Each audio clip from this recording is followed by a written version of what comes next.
The Smiling Human podcast is made possible by listeners like you. If you would like to experience more of these shows into the future, then please consider becoming a patron at patreon.com/thesmilinghuman. Hello, and welcome to The Smiling Human, where collectively we evolve through inquiry. Hello, everyone, and welcome to this episode of the Smiling Human podcast.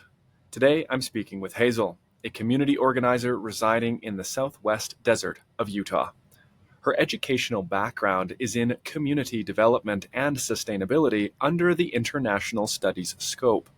She is a creative and multi-passionate individual, and it is this passion that inspired her to start her first project, the Conscious Business Network. This network was birthed to support and uplift other people with a passion for a better world, welcoming those who see that business should go hand in hand with people and the planet. Hazel is passionate about nature and ecology, recognizing that humans are a part of nature rather than above it, and thus she is consistently enlivening the understanding that true wellness is in the mental, emotional, spiritual, and physical elements of life. In balancing these, we might start to create a society that embodies a richer understanding that benefits all.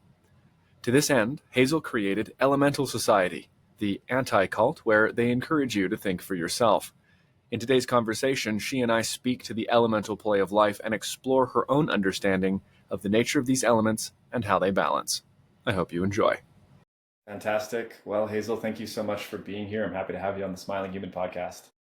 Yeah, I'm happy to be here. Thank you. Totally. So I'll start the show off with the question I ask each guest. What is the last thing that made you smile? The last thing that made me smile, I was just smiling. What was it about? What was it? Sorry, I wasn't prepared with this question, but I was just laughing about something, thinking it was so funny. Well, I'll tell you this, okay? This has been making me smile. This isn't the thing that it was just most recent, but every morning, I thought it was funny when I noticed this because it's been easier for me to get up in the morning, and I've been enjoying getting up in the morning and excited to get up in the morning. And I started noticing why. And the first thing is like, the sun's up. And so I get excited because I'm like, oh, I want to go get that morning sunlight. And I get excited about that. And then I hear the birds chirp. And then I that made me smile to realize that the thing that was getting me out of the bed in the morning was the sun and the birds. Like that was just a happy thought. Mm-hmm. How great. Yeah, that's so illuminating for our natural interwoven nature with all other life. I noticed Yeah. that too, even recently. We've had, as of recording, the last 2 weeks have been a polar vortex here. To average temperature of negative 20 degrees Celsius and a couple feet of snow. It's been quite cold. But even on the days where it's been the coldest, I can still hear the sparrows and the chickadees singing outside the window. And there's almost like their song serves as the light at the end of the tunnel. I'm like, right, spring will be here. There is good things on the way. So that's really lovely. Thank you for sharing that. The audience would have had a briefer introduction to your work with the Conscious Business Network and Elemental Society. And I know that in our own conversations, I've had the privilege of hearing the dream that brought forward the Elemental Society. But perhaps if you could share the intention and structure of Elemental Society, why is it important for you to bring this into the world? And then we can dive into some of the more nitty gritty. Sure, yeah. So, Elemental Society, essentially a society for a better world. What does that mean? What does that look like? So, we call ourselves the anti-cult because we really wanted to focus on this idea of encouraging people to think for themselves. So, a group of people who believe that you should have your own beliefs. And so, it's been kind of fun to play off this anti-cult thing. We get together once a week to talk about philosophies. We have philosophy night, and we basically just talk about how can we create a better society. And we've really maintained this culture of encouraging disagreement. Like I get excited when somebody comes in with a new perspective because I'm like, oh, I haven't heard that before. Because then I either see where there's holes in my beliefs and like things I haven't noticed or seen before, or I understand more fully and more well-rounded why I believe what I believe. So it's just been a really cool opportunity for us to come together. And it's, I would say, focused in the air element of the mental element of wellness because we are setting the foundation, the plan, the vision, um, before we can step into the actions that need to be taken to create a better society. Brilliant. Yeah, I had the opportunity and privilege to participate in one of those philosophy nights. And for those who know me, my background's in philosophy, so it was a very easy yes to engage with. And I had a very beautiful time there. So you mentioned the mind as the air element, the sort of visionary pieces. Walk us through the other three as the pillars for elemental society. What is it that is fire, earth, and water? Yeah, so I mean, it really started because I was going through a really rocky health patch in my life, and I realized that health couldn't be approached from just the physical or whatever. So I kind of started to develop this philosophy. Ironically, I feel like it came through me rather than from me because the philosophy of the elements in these things are like used worldwide through different cultures throughout time, but essentially, so the mental element of wellness is air. This is where we define like your vision. That's like the main. Because so how do you write like a 36-hour course or make a 36-hour course without telling people what to believe? So it was like a framework for people to go within these different aspects of themselves to determine their own ideology. So after the air, then we go into the water element of the heart. And this is where the emotional element of wellness, and this is where you find your purpose and your deepest why. And after that, you'll drop into the fire element. And this is your passion, the spiritual element of wellness. And so we kind of get into how you find your passion is by following your desire, and then just getting really clear about what you want and being really honest about what you want and kind of breaking through those preconceived ideas about what we should want. And then the earth element, the physical element of wellness, is all about your mission. Um, and that's where we take all those the inspiration from the inner elements of the mind, heart, and spirit, things that are only experienced by you. They don't exist anywhere else out externally unless you do something with your physical body on this physical earth in the earth element. So we say, make it matter, like literally make it into matter. So that's the earth element motto. Love it. Yeah, that's so great. One of the pieces that led into my participation in the philosophy night was joining in your rewilding challenge at the beginning of the new year, where each week the group of us went through each of these elements with a practice and an intention and reflective exercises. And I found it so useful to work inside of such a quaternity because typically what I've noticed, and not just for myself, but also in my client work, that so much of our humanity is like, it's almost like we packed for a trip last minute and everything gets shoved in the same box and it's all wrapped up together and it's really hard to parse apart. So finding these pillars was quite a potent piece. And so I remember that one of the pieces we talked about, and I'd love to see if we can weave this together, is that as you are working towards birthing a vision for a new society, a new and better society, there was one of our initial conversations touched on the necessity of prioritizing individual needs, wants, and goals versus prioritizing the society and community's needs, wants, and goals, and the relationship and the balance between the two of them. And I bring this up because I wanted to ask you, when you're looking from the bird's eye view at where we are, just say in the Western world, North America, right? What do you notice about the balance of these elements in our current social structure? Do you see it tilting in one direction, an absence of one, and over reliance on the other? How does that fit into your picture and understanding?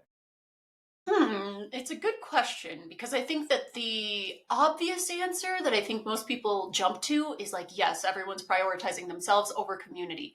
But I think it just looks different because, um, for example, I think when people are prioritizing communal needs over self, it can be somewhat unhealthy in like people pleaser type of mentalities.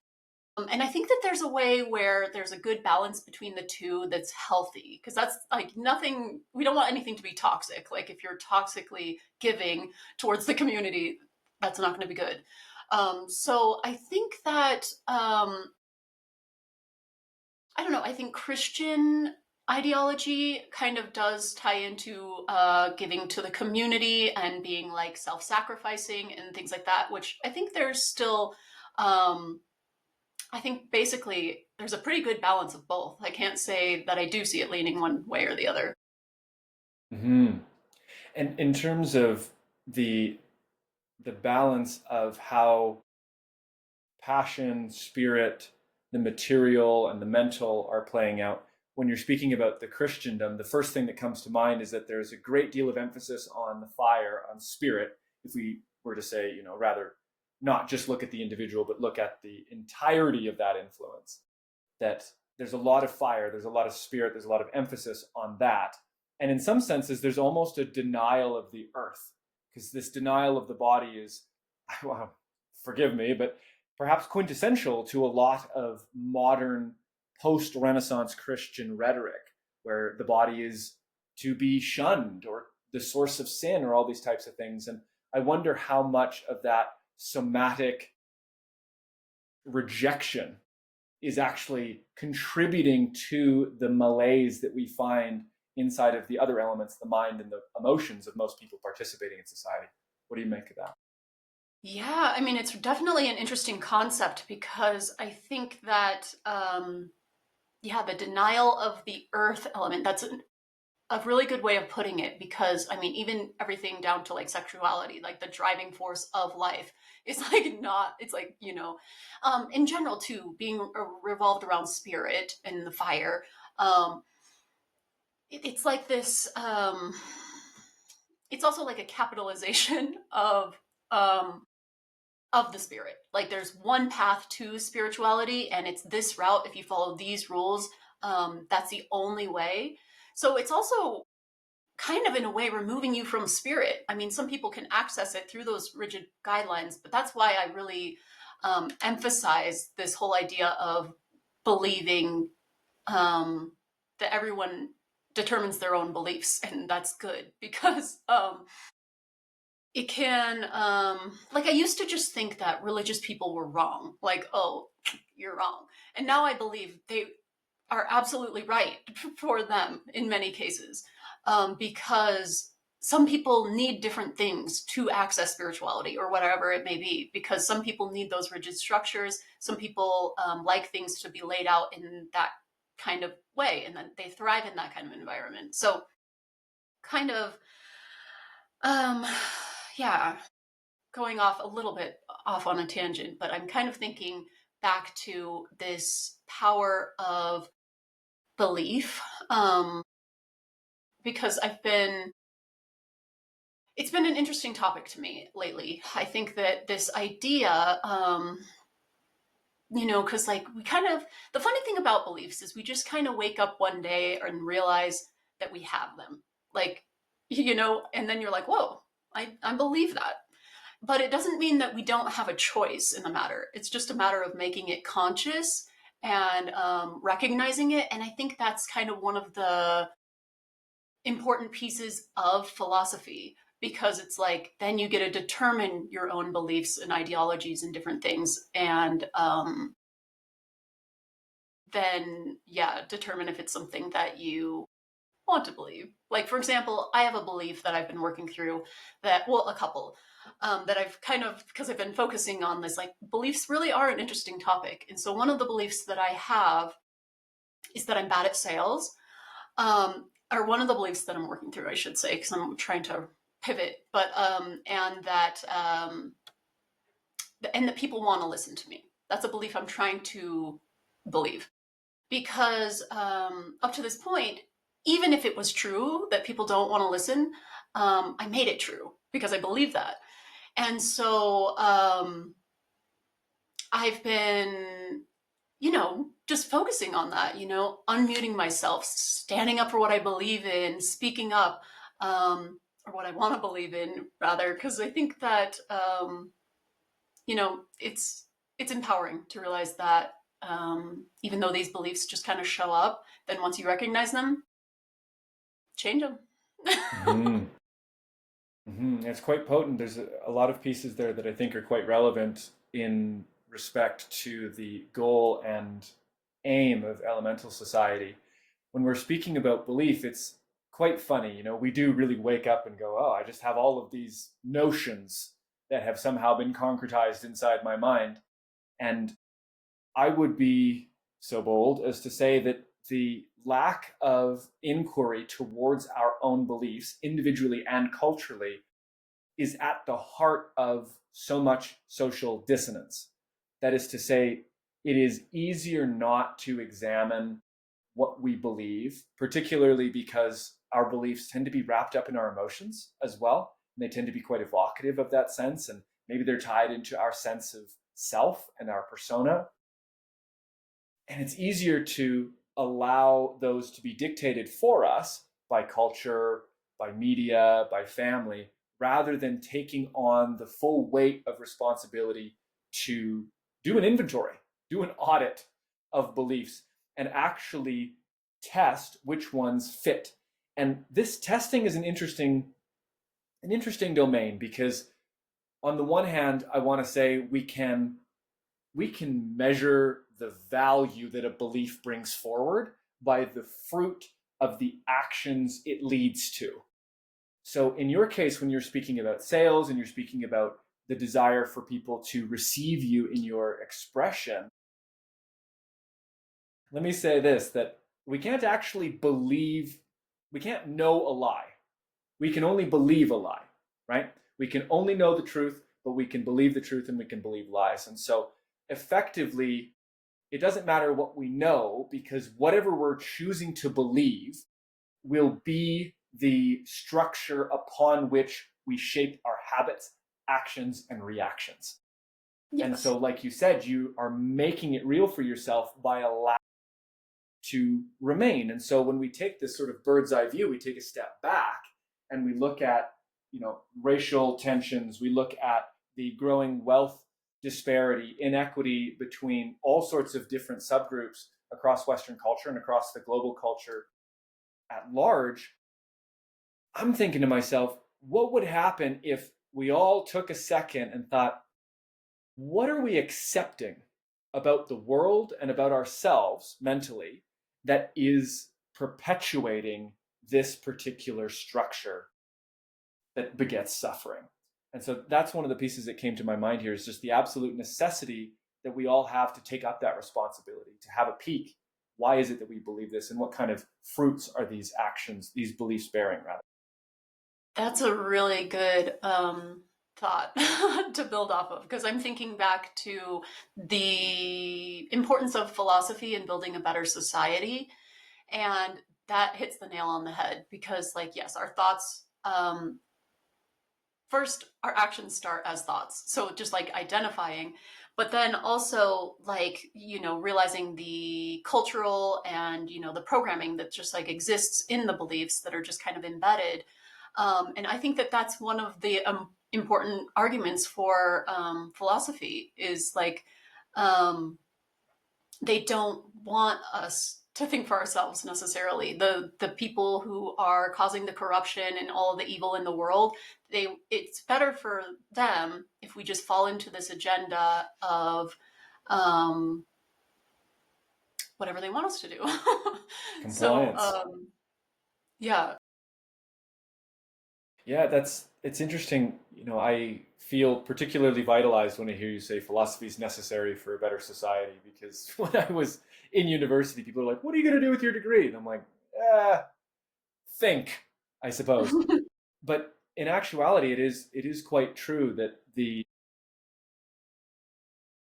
the only way that we can continue to live how we are living as individuals or in communities is if we continue to think the way that we're thinking and continue to feel the way that we're feeling and to act the way that we're acting. And so when I think about the four elements here, philosophy does begin, or as is at least placed more primarily in the air element, obviously because it is psyche, it is Sophia, wisdom, there's this mental element to it. But one of the pieces that we've spoken to a little bit when we were talking about merging the energy of the philosophy circle and the rewilding challenge, which is bringing the heart to the mind and the mind to the heart, is that the contents, the experiences that underpin our philosophies have to be embodied. We cannot move through the world on theory alone.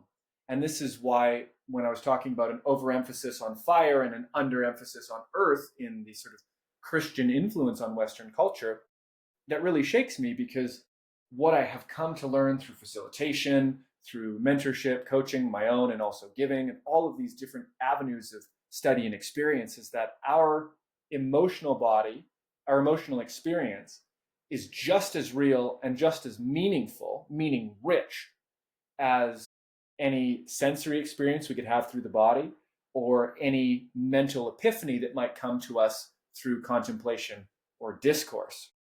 And so I see in your work the bridging between these elements. Yes, we've siloed them and we've created a quaternity where we can focus on these isolated pieces, but also merging them. What is it like to have the balance of these is something that I feel quite excited about when I first found Elemental Society. Yeah, absolutely. And I love to think of that just like visualizing the earth, like the water is part of the earth, the air is part of the earth, fire, it all works in tandem and together. Like you can't just have one or else life doesn't exist. And so, yeah, absolutely. I love that. And I was going to see if I could try and quote it, but I'm not even going to try. But I know that there's a lot of indigenous wisdom that ties into that, like that if you're putting too much burden on the mind, then your spirit will like carry that, you know. Mm. And so, Mm-hmm. but kind of going back to what you were saying about this question that you posed about like how we think and how it contributes to the society we live in. Can you say that again, that question? Right. The question or the answer, I suppose. What's Yeah. coming to me is the piece around, if we hope to change social structure or society, we can't hope to do so unless we change how we think and change how we feel and change how we act, right? So long as we continue to think the same way, our actions will remain the same, our feelings will remain the same, and so too will the structures. And so by having the courage to confront where we are willingly ignoring that belief audit, that's where we start to make those shifts. Because it takes individuals like you and I, and you, dear listener, pausing for a moment and going, is that right? Do I really think that that's true? And if I think that's true, how am I going to act? How do I act this out in a day, in a month, in a year? What are the real lived embodied somatic consequences of taking this to be true? And that sounds like a big question, right? It sounds like a lot of work, but changing a society, changing the course of social growth is no small thing. So it really takes the collective operation of all humans as perhaps cells in the organism to allow for any kind of trajectory change to take place on that individual and collective level. Yeah, that's a really good way of putting it because an example that comes to mind, I think collectively, um, where we kind of are energetically feeding the 1%, is that we kind of buy into this mindset that like I need to prove myself. I need to be better than everyone. I need to do a really good job at what I do so that I can be better than. And like it's subconscious and it's real. Like we experience that. But I think that it's feeding into that same mindset that we're really wanting to disassemble, kind of like um, never having enough for one. Because like that to me is something that it just continuously blows my mind that you could have billions upon billions of dollars literally you can buy anything and everything that you want and still thinking the only thing you can think about is how can I make more? Like that is an energetic thing that I see a lot of us feeding into. And that's like just a specific example that came up when you said that. Um, but it's important to look at these things and be like, how am I contributing to this society at large with the way that I am thinking and the way that I'm acting and various things? That reminds me of the work of Charles Eisenstein in his book, The More Beautiful World Our Hearts Know Is Possible, where he speaks about the two worlds, one that is based in scarcity and separation, and the other based in interdependence and abundance. And I think we can take your elemental quaternity, or yours, the elemental quaternity that you've so eloquently put into your course and into your society, and look at it as bidirectional in a sense. We've been talking a lot about this belief audit and the necessity of critical thinking. That's the inward trajectory. What are my beliefs? What are my thoughts? What are my passions? What are my needs? What are my skills, etc.? The locus is on the individual. But there's another direction, which is to say, how am I engaging with the passion of the culture? How am I engaging with the mental zeitgeist of society? How am I engaging with the material around us?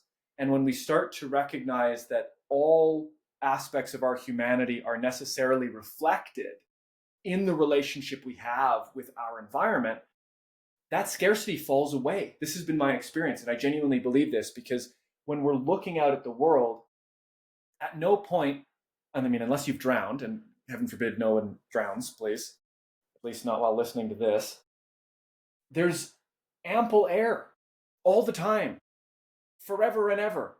There's enough water for everybody to drink. There's enough land on earth for everybody to have enough food and shelter. Like, we are so deeply and fundamentally provided for in excess by the natural world that it is only through our misunderstanding of ourselves and our intricate and innate relationship to the living world that we start to live in and project the sense of scarcity, which then promotes greed, isolation, and competition, which was a very interesting piece that you brought up, because there's a delicate balance between the desire to compete and the desire to grow. This is one of the pieces I've been playing with.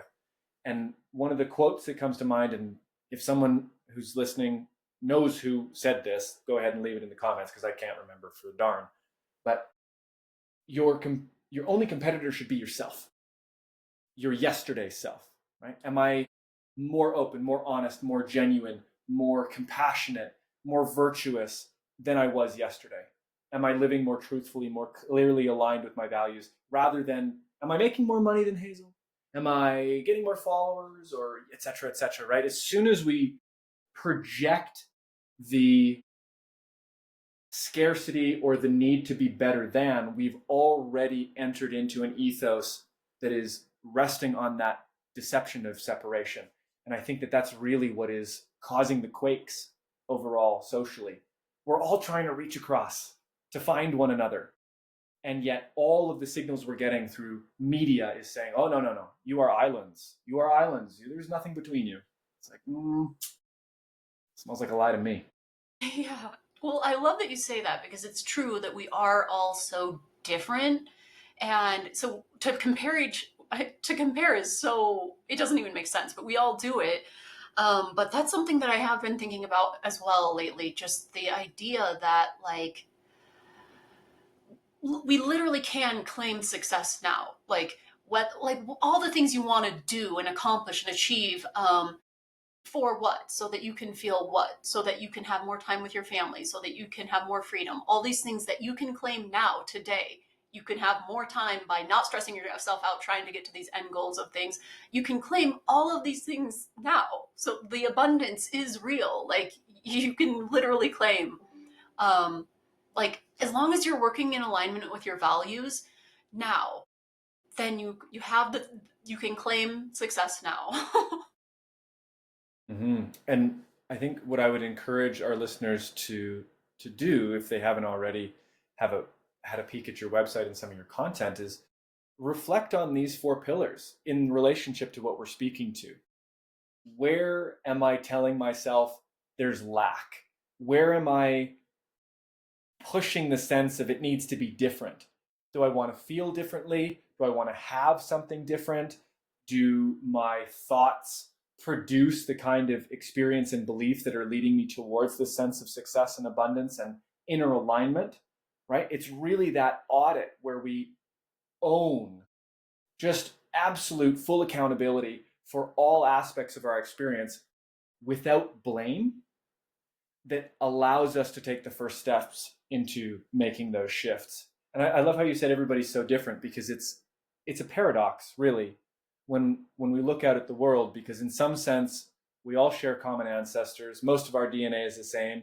The structure of our psyches are quite similar, despite our temperament being measurably different across cultures and across age ranges.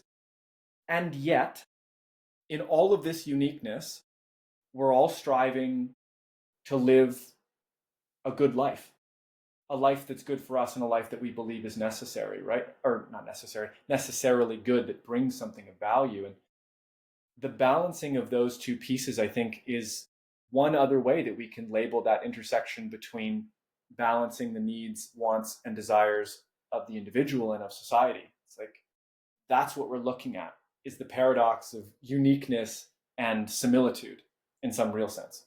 Absolutely. I love that you said that. The reason why I brought up the differences is because I really value those differences. I often use this analogy in my own head of just like that's why I encourage disagreement, because those differences are the things that increase the biodiversity of our soil, our community Mm-hmm. soil.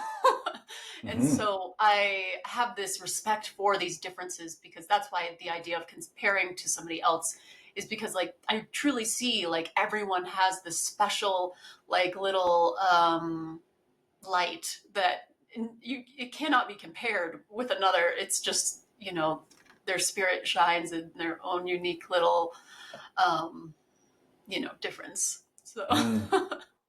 Well, to all the unique, shining listeners, we're going to take a short break and we will come back with the second half of the show. I hope you're enjoying the show so far. I wanted to take a brief moment to talk about just how you can help this show grow into the future. Did you know that we have an Instagram, a YouTube, and a Patreon? Probably. But if you're listening on YouTube, like many of you are, I would invite you to subscribe, to like this video if you've enjoyed it, and to leave a comment. Let me know what you thought. Let me know if you have any questions or maybe guests that you want me to interview. If you're listening on Spotify or Apple Music or any other podcast platform, then please take this moment to rate the show. All of these actions go a long way to helping the Smiling Human podcast reach more people and grow into the future. Thank you so much. Fantastic. So we are back here with the second half of the show, which means we are now in the section called the Question of the Week. This is where I invite our guests to bring forward an inquiry, something that's meaningful to them. Maybe they want my take on it, or they think it would be beneficial for you to hear us discuss. So, Hazel, what have you got for us this week? yeah, so I've been really interested in this idea that you proposed of stewardship versus governance. So I want to ask, how do you see these two energies of governance and stewardship playing out in the co-creation of community and culture?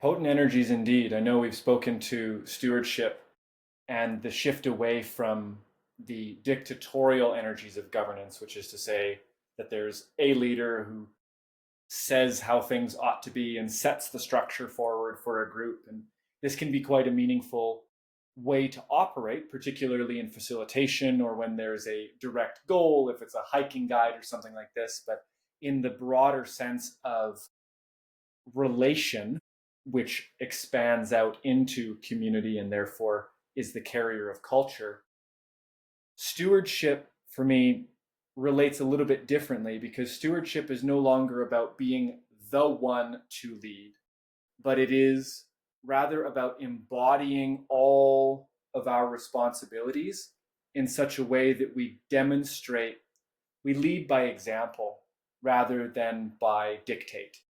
And I think that that's a really crucial difference, because no longer is there one person in the seat who can fall prey to egoism or narcissism or tyranny, or their ignorance and folly ends up harming the collective, but rather it's all about their own responsibility. And so when I look at the co-creation of community and stewardship, there's a beautiful blending that takes place where when I'm looking at stewardship, I'm looking at how do I steward my responsibilities, and I'm also including the health of the community as a part of what I'm stewarding. And this is where we move beyond the individual. So it's not about, hey, everybody, we need to get along this way, and we're not going to say these things, and we're going to sing this song, and we're not going to do this thing. But it's more about when I'm moving through the world, how can I conduct myself through these four elements, through my emotions, my mind, my body, and my spirit, in such a way that I am leading myself, and as a consequence, allowing the path to be more accessible for all others. That's kind of how it lands for me, is that it's about picking up and holding the vision of not only my own future self's good, but what is going to be beneficial for humanity, be it the 30 people that I'm having a potluck with, or the 300 people that come to a festival event that I am hosting, or the 3 million people in the city. All of that has to be orbiting around the same piece. It's not about me dictating, but it's about carrying that vision of a healthier community into the future. Yeah, you did a really good job of defining that, because I've been struggling to put that into words, the difference between stewardship and governing. Because my thought is like, well, stewardship is caring about and being a caretaker of this thing. But governing is not necessarily not caring. It's just kind of saying these are the rules and regulations of the thing we care about. um, so I love that you kind of finished it with that idea of how it does tie in community and culture as well, because that's kind of been my um, interest lately, is in building community and trying to do that from this perspective of empowering the community to contribute to culture, rather than me governing and being like, this is how things run, to just be like, huh, what do you think? How would you do this? Or even like giving people leadership positions to show up and have an opportunity to contribute. And because the culture is truly created by the people that are there. So that's where my mind went with it. But I'm thinking of this example in the US recently. They fired a bunch of national parks employees. So a lot of people have been really scared about what that's going to look like for like our protected land. And I really love this idea of like a common consent, like a consensus where everyone's on the same page. Because I used to think that a true democracy was pretty much the best. That was top tier. You get a vote, and whoever loses the vote, too bad. But the majority rules. But a common consensus or a common consent where everyone's on the same page. And that's where the culture piece kind of comes in, because once everyone's on the same page, so say, yeah, no one's governing whether or not you're going to litter in the national parks, or pack your trash out because no one's taking out the trash bins or whatever, but we have this common consent. Like, how beautiful, just picture it, that everyone is on the same page, that we care about our public lands, and that the fast tracking, like the success when everyone is on the same page about what we care about. And I think that that really is speaking to what you described with this stewardship and leading by example, but also leaving room to invite others into that care. Mm-hmm. I think the main piece that stands out for me, based on what you've shared regarding common consensus, is the difference in authority between stewardship and governance. It's not that any one individual loses authority when they're in that stewardship role. And it's not as though anyone is unable to maybe enforce consequences, but it's that the authority is decentralized. And I think that that's a really stabilizing principle when we're talking about particularly the stewardship of land, the stewardship of culture, of communities, of resources, is that when we are in this role as stewards, we are all accepting the collective responsibility as individuals for the health and wellness of whatever it is that we are stewarding. And so authority is given to us to speak up, to take actions towards that end, to ask questions, to propose meaningful changes, these types of things. And it is, again, diffused, just like you said at the beginning of our conversation in regards to the philosophy nights. Disagreement allows us to have a clearer picture of the best way that we could be stewarding the land, the resources, the people, the culture, the myth, the lineage, whatever it might be. And I think that this also removes the risk of the abdication of personal power and personal responsibility. Because when we do centralize authority, this is from where the dictates come. This person is the one that's going to enforce the law, so to say. Then all other people can go, oh, I'm just following the rules. My hands are clean. When in actuality, we know this probably because we've talked about it and we've thought about it at length, but even those who live under a dictatorial tyranny are culpable and responsible for the culture because they still have dominion over their actions. And that recognition that every individual never loses dominion over their willpower, their choice, is what underlies the structure of stewardship as far as I understand it. It really brings that up. Hey, all of us have the ability, power to influence how this turns out. And therefore, we're all going to be equally culpable if something goes wrong. So let's take that and put that front and center. How do we actualize our responsibilities to fulfillment in such a way that we are distributing the labor necessary to make a more positive world, while also broadening the scope of the benefit of that particular end? And it's a really, really powerful way. And it doesn't fit in current culture. People don't really understand stewardship because we've been dictated to for how many hundreds and hundreds of years. So I appreciate you bringing that consensus to the table. Yeah, well, I love that you said that because one, it does speak to the power of community and how empowered we are as individuals, which I think is so important in the narrative of building a better society. Because otherwise, it's just the world's going to crap in every direction. To know how empowered you are, and that is a really good point because, um, for example, like public restrooms, like it's not required that you wash your hand, but the culture, or you wash your hands, but the culture kind of enforces that. And so I think that the more that we have our values front and centered, we unmute ourselves, speak up, and stand up for what we believe in, then that is you using your power, reclaiming your power, like, and realizing that we have power for creating a better society. And so I really do appreciate that you bring in the hierarchy piece and the distribution of power, just taking it out of the hands of the ones at the top saying, this is how things are, and realizing that each one of us has power and responsibility to do what we believe in. Mm-hmm. To all listeners, you are absolutely morally obligated to wash your hands after using the public restroom, just so you know. There's no question about that. And I appreciate that you can bring the idea of hierarchy in too, and that we're able to examine both a hierarchical system and a decentralized one without putting either one up or down. Because it is very clear that in some circumstances, having a dictatorial hierarchy, not a tyranny, but someone who is at the peak and disseminating these kinds of instructions is really necessary. It's the only way to get things done. This is why we have management hierarchies. This is why we have planners. We have people who are experts in their field who can say, hey, this is a really good idea. That's a really bad one. Go in this direction or we're going to suffer, right?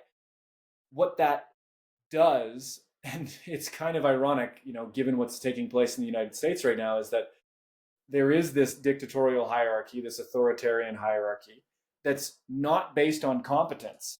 And this is what I think is so, oh, it's a dark comedy in some senses, because we are looking out at what could be an opportunity for unity.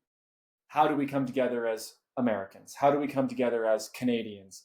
As whatever unifying factor we have, looking at those different unifying factors, identifying what the responsibilities attached to each one are, and then asking the question, okay, what's our next step?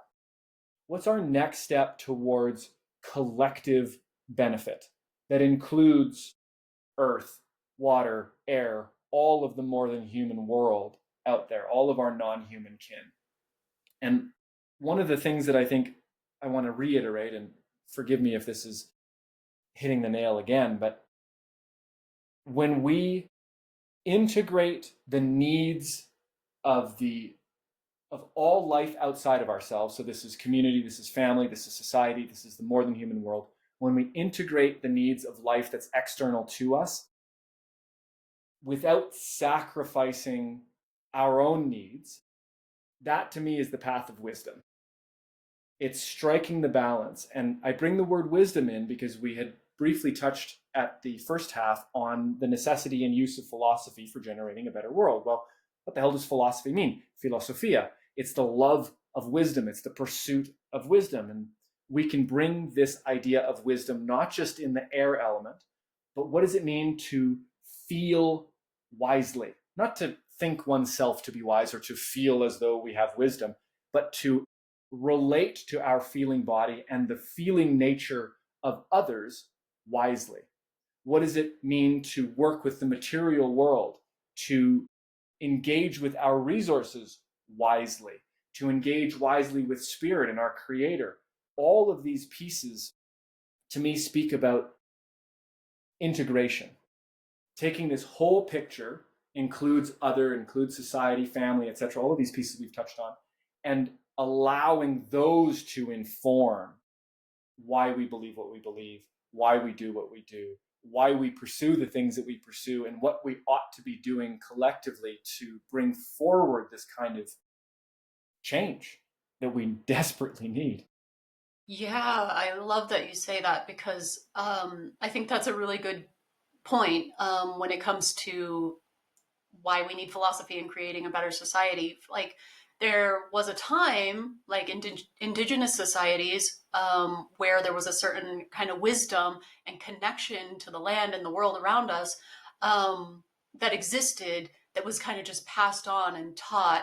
And now we live in a much more disconnected world. So to reestablish that our connection in the world and to other people and other animals and plants and just the land, absolutely, because it's kind of like we were brought into a disconnected society.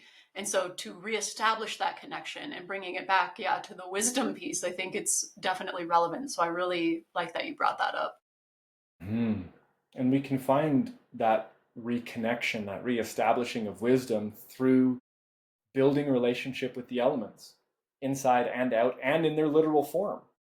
It's like there's something hypnotizing about staring into a fire, building a fire, right? Listening to the sound of a river or the wind on the lake or the ocean shore, right? There's so many pieces that when we turn our attention to them, remind us of the ways of the elders. They bring us Yeah, back into that wisdom. And I think that that's one of the things I love so much about the format of Elemental Society. It's like, hey, there's places we can listen. yeah, and that's how we begin to get connected. You can literally take each one of the elements, like establishing a connection to your heat source, fire, right? Or how you cook your food. Like if you were to cook over a fire or whatever, it's like you're and it's getting connected to the earth. Like if you have that connection to your food source, um, or even water. Like we just turn on the tap and the water comes out and we throw our trash out and it disappears. Like we lose the connection to what's actually happening and our consequences to our actions. So the more that we can begin to establish those connections again, And yes, the elements, absolutely. That's the best, in my opinion, the best place to start. Mm-hmm. Well, the most accessible, right? These are the things that have kept us and been our dearest companions since time immemorial. No one of our ancestors has made it without air, water, the earth, or the fires. And that's something I think we can be quite grateful for. So I am grateful for your time today, Hazel. This has been a lovely conversation. And for those of our listeners who are inspired by your words and by the philosophy we've been able to exchange today and want to learn more about elemental society and how to get involved, where can they find you? So Instagram's probably the best place. Elemental Society. Yeah, let's get connected there. We also have a Facebook page. That's probably the best place. So we can stay connected. If you have any questions, feel free to reach out to me. Um, Anyone who is aligned, because the truth is, it's not for everyone. There's a few people, that are just waking up, and I think that these people, you included, who are waking up to just being more conscious to all of these different ideas. We need to come together. We need to form an alliance. We all believe that we want a better world. It may look different in the approach of how we think that should be done, but the people who believe in a better world, let's form an alliance, come together, join forces, and empower each other to create a better world. Couldn't have said it better myself. All the links for Hazel's information will be in the show description as always. Thank you so much for being a part of the Smiling Human podcast, Hazel. It's been a pleasure. Thank you. And that concludes this episode of the Smiling Human podcast. Thank you so much for listening. But before you go, I have 2 invitations for you. The first invitation is to receive a free gift. I've created a free insight journal. This is a 30-day self-reflection and introspection journal that you can download at no cost in the description below. Go have a look and join the journey. The second invitation I have for you is, if it feels within your means and possible for you, then please head over to patreon.com/thesmilinghuman. Becoming a patron will give you access to perks like behind-the-scenes footage and access to live Q&As with me monthly. You also get voting privileges to help pick new guests or to help guide other episode content. Truly, the support of listeners like you, paid or unpaid, goes a long way. So if you could like, share, subscribe, and give a rating on the podcast app, all of that goes a long way. Thank you to each and every one of you who's been on this journey with me. See you again soon.